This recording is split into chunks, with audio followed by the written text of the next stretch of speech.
Anataka sisi tuwe watoto wake. Now in this Good Friday, katika Ijumaa hii, may I ask you what kind of Christian you are? Nikuulize wewe ni Mkristo wa aina gani? Maybe there are many, but I want to point out 2 or 3 kinds of Christians. Nataka nikwambie aina 3 kama 2 au 3 za Wakristo. One is Judas Iscariot. Wengine ni wakina Yuda, who always look for a materialistic blessing. Ambao wanaangalia hizi baraka za mwili. The other is Peter.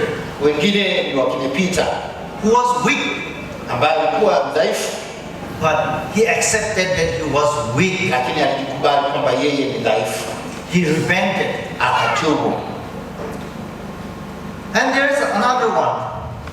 Na tabia nyingine ya mtu wa tatu, Pilato. He washed his hands.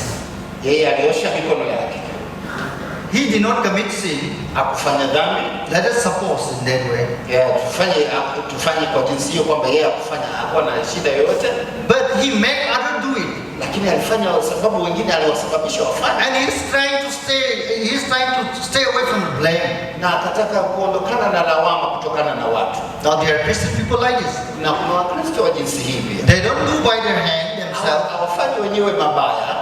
But they incited people to do it. Lakini wanasababisha watu wengine kufanya. And they stand as angels of God. Alafu wanasimama kama malaika wa Mungu. No, you are not going to escape it. If you are like Pilate. And the other is on the cross.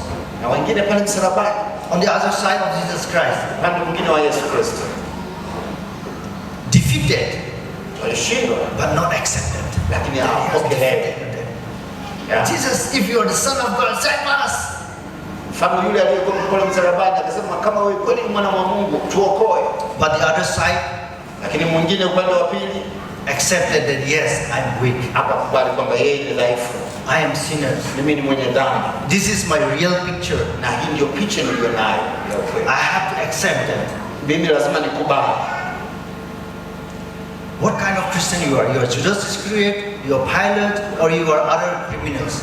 Je, wewe ni Mkristo aina gani? Je, wewe ni Yuda, ni Pilato, au ni kati ya wale wanafunzi waliosulubiwa pande mbili za Yesu? Or you are Peter, au Peter, or the other criminal who asked for Jesus? Au yule jambazi aliomba rehema. You need to admit that we are sinners. Lazima tukubali kwamba sisi ni wenye dhambi.